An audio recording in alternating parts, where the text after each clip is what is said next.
Hello!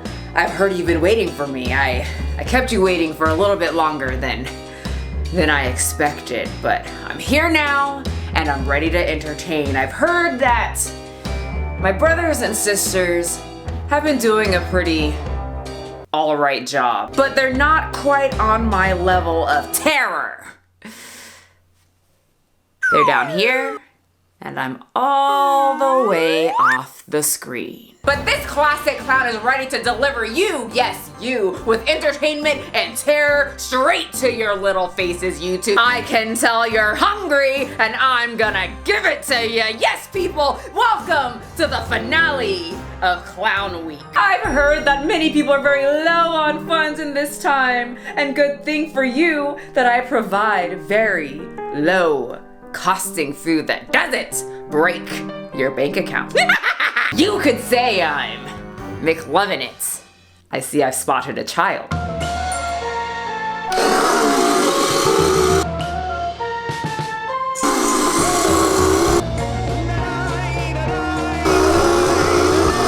Don't be afraid, little small person. I'm not going to hurt you. Oh, this? Don't pay attention to this. Here, take this. It comes with a toy and a very slow and painful death that I get to watch. What? I told you, I'm not the one that's gonna be hurting her. You see the drippy, I'm fitted up. Hop in my car and the giddy up.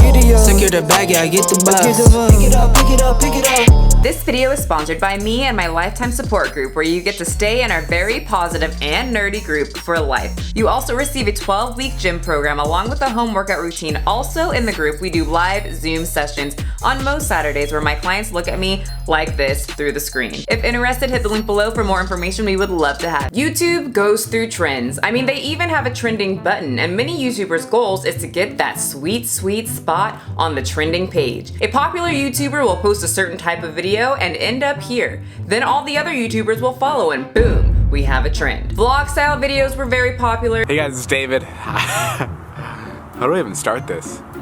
Where do I begin? Where do I even start? Their story times were very intriguing because, like vlogs, the viewers got to learn more about their favorite YouTubers they like to watch. Hey guys! If it looks like I'm in my pajamas, that's because I am. Before I start this story time, I want to just say this is a collab. Day in my life. Wait a minute, Kylie? I thought she had a show.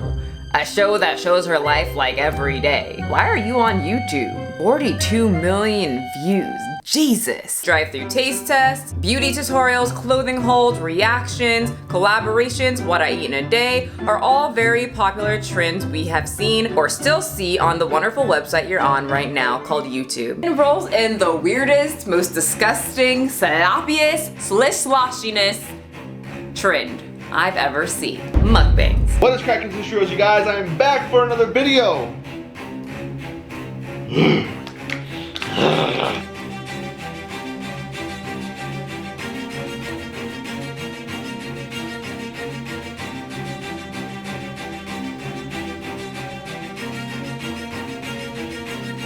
Hello! Are you hungry? Ha ha! Well, it looks like we've come across my own species. A cosplayer. Mukbang, or myeokbang, is a Korean word for eating. It's an online audio-visual broadcast in which a host consumes food while interacting with the audience. It became very popular in South Korea in 2010 and has since become a trend worldwide. Varieties of foods ranging from pizza to noodles are consumed in front of a camera. So as I was watching these videos, I kind of got interested as to why do people find this type of content so amusing? Because from what I've seen so far, it's just, no. An article in The Economist contended that the popularity of eating shows can be attributed in part to widespread anxiety and unhappiness in Koreans due to their country's long-term economic slump. Mukbangs are paired quite often with ASMR. Autonomous Sensory Meridian Response is a calming, pleasurable feeling often accompanied by a tingling sensation. This tingle is said to originate in a person's head and spread to the spine in response to stimulation.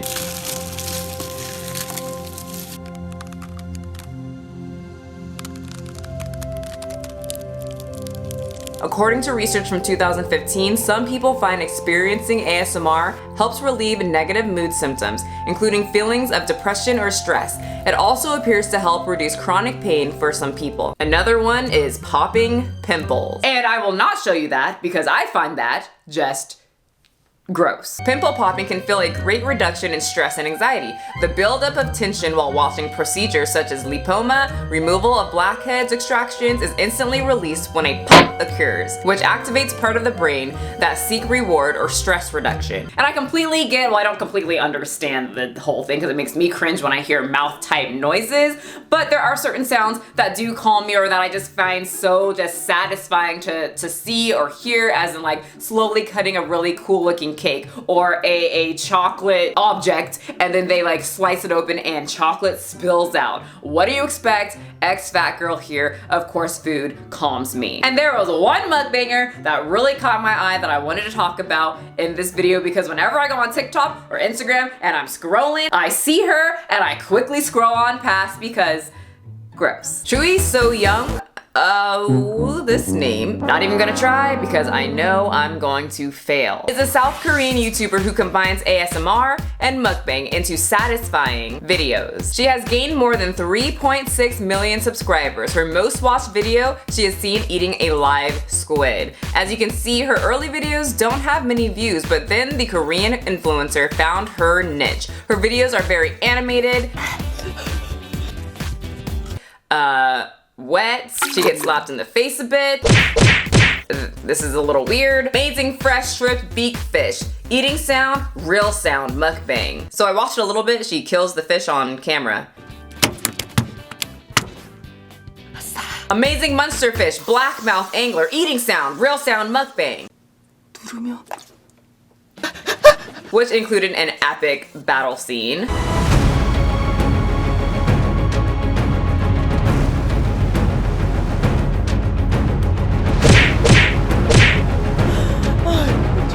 She won. Disclaimer, no fish were harmed when making the Filet-O-Fish, mostly because there's no fish in it. So, you're safe at my restaurant. Real quick, I don't know what the Filet-O-Fish is made of, but if it wasn't made of fish, I wouldn't be surprised. Okay, back to character. Basically, she makes a lot of noise when she eats, which I cannot stand because that's disgusting. But many of her videos have the same routine. Pick a food, make sure it's alive, and be a scared little anime girl for a few minutes. Guys seem to really love that. And then kill it, eat it, smile, then rake in all the views. Her most popular ones seem to be the videos that have the word live in it. She doesn't always eat it live, but she shows what it does when it's still breathing. And then she kills it. Just looking at these thumbnails though, it looks like she's having a hard time. And they put in a good fight. A for effort, guys, but we all know how this ends. So there's actually a petition to ban her from YouTube that has over 125,000 signed signatures, and the goal is 150,000, and it is still growing. I got a little interested when I heard about mukbangs, but I didn't really know what they were, because I actually love to watch food shows. I constantly watch Food Network, Cupcake Wars, love it. There's a channel on YouTube called Best Food Reviews, and I love that kind of stuff where people try the food with their mouth closed and they act very civilized. I personally love to see people try foods that I would not normally eat or that I haven't tried before, and they explain the texture, the taste, they compare it to other foods, they show us the food. I really like that because I like food, I'm interested. So I originally thought mukbangs were like the YouTube version of Food Network. And originally, I think it started out like that. It went from very cute, attractive YouTubers trying food online for their viewers to see, to a very sick, twisted, and slightly eating disorder-y type route. BED, or binge eating disorder, is a severe, life-threatening, and treatable eating disorder characterized by recurring episodes of eating large quantities of food, often very quickly and to the point of discomfort, feeling of a loss of control during the binge, experiencing shame, distress, or guilt after, and not regularly using unhealthy compensatory measures, for example, purging, to counter the binge eating. It is the most common eating disorder in the United States and also the most overlooked. Today I have for you KFC.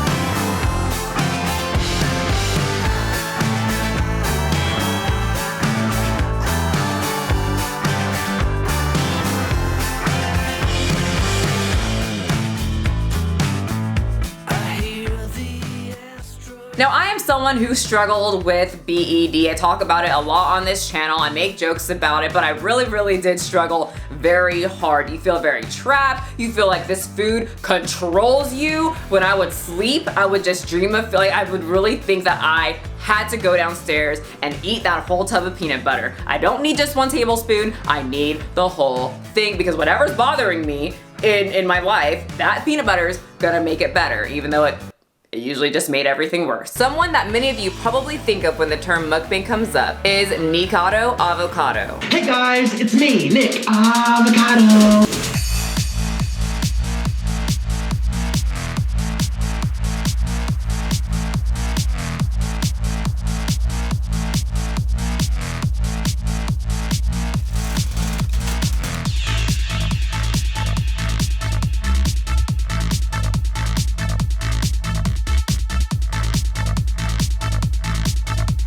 But first, a story time. This is a Michelle random story time, the part of the show where Michelle shares a random story drawn by a subscriber, and you sit there and pretend they're funny. Deal with it, it's happening. So I don't know about you and your sibling, but me and my little sister were pretty close. She was pretty much my little minion, and me and her would raise havoc in our living room. But sometimes you need a break from your little sibling. You know, when your girls come over and you guys want to play Beanie Babies or Polly Pockets without some kid. You're a sophisticated 9-year-old who needs her space and time with other sophisticated 9-year-olds. My little sister didn't understand that. I had a friend called Brittany and Brandon, and my 3-year-old sister loved when they came over. She would literally just scream at the sight of them. Well, we wanted to play a grown-up game of Barbie Toy Adventure to the death.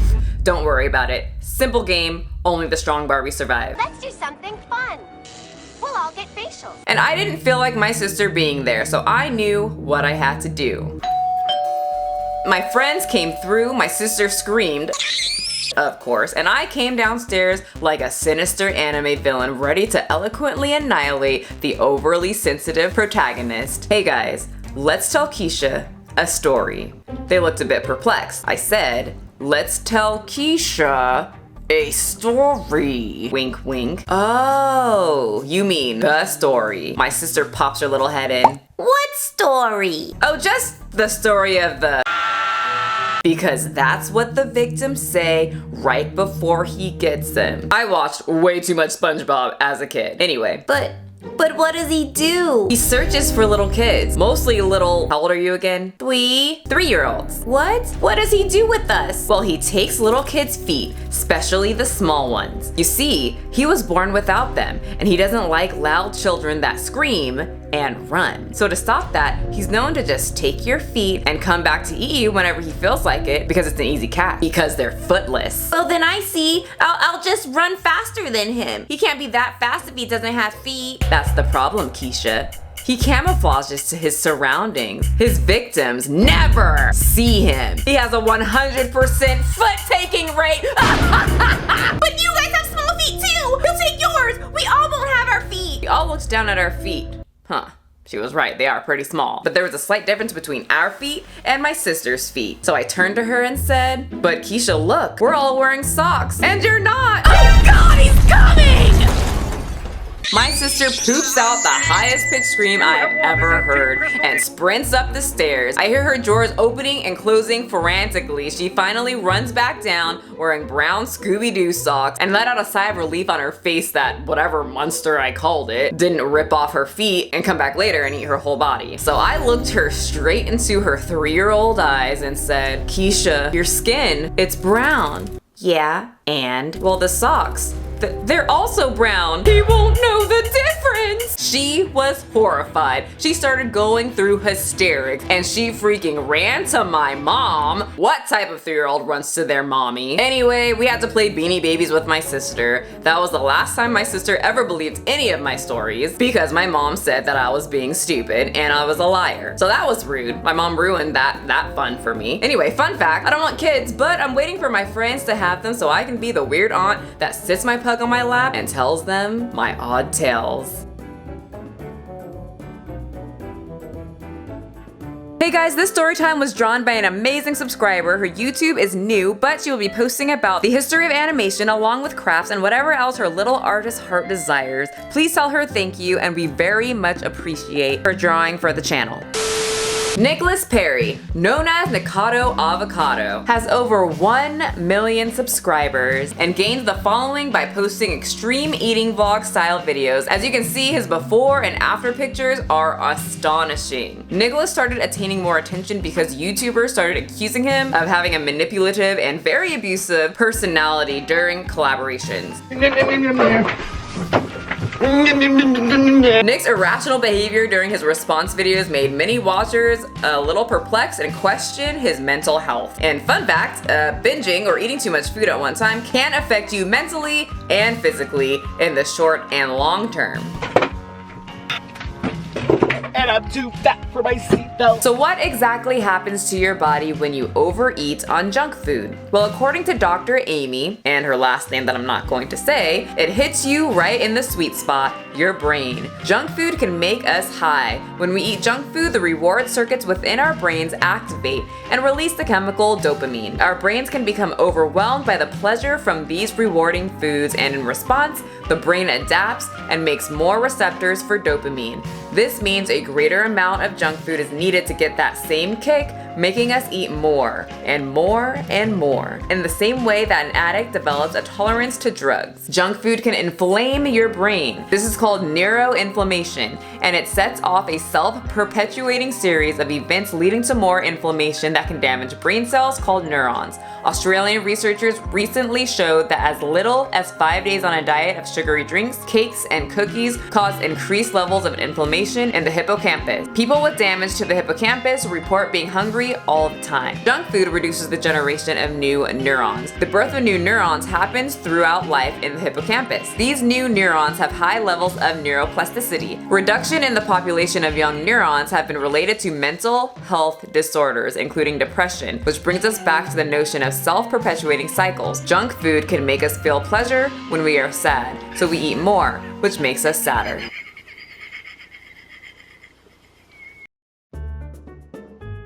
Now, I personally don't have an issue with people eating food on camera. Honestly, I don't have a personal issue with mukbangs in general. If people want to blow their gut out, they have every right to do it. It's not exactly fun. The aftermath while you're doing it, it's a blast. I'll be completely honest. I loved how I felt during the binges. But after is when all the guilt, stomach pain, being lethargic, all settled in. But once again, if that's the path you want to choose and that's what's getting you views, have fun. I don't think it will end very well. But I definitely think the 2020 rendition of mukbangs have crossed a line that I don't find entertaining. I find it very classless, sloppy, and gross. Like, did anyone teach you guys table manners? Honestly. But as someone who struggled with BED, it doesn't offend me in any way. I just find it very odd that people would willingly put this on the internet for people to see and make fun of them instead of getting help. Now, a lot of trainers have jumped on the mukbang trend. That's their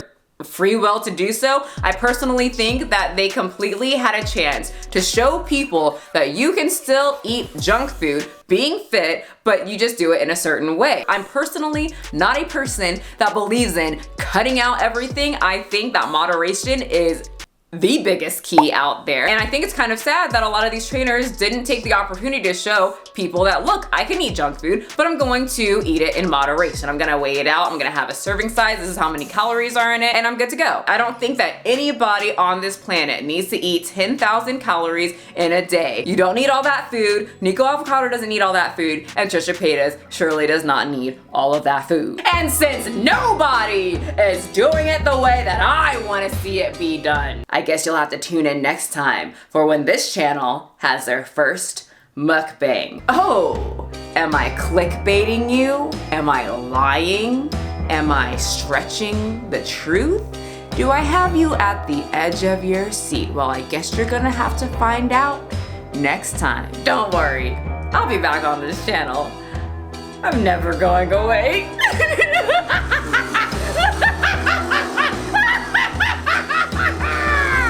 You see the drip, yeah, I'm fitted up. Hop in my car and the giddy up. Secure the bag, yeah, I get the bus. Pick it up, pick it up, pick it up. You see see the drip, yeah, I'm fitted up. Hop in my car and a giddy up. Secure the bag, yeah, I get the bucks. Pick it up, pick it up, pick it up, pick it up. Ooh, I've been on the flex since flex on.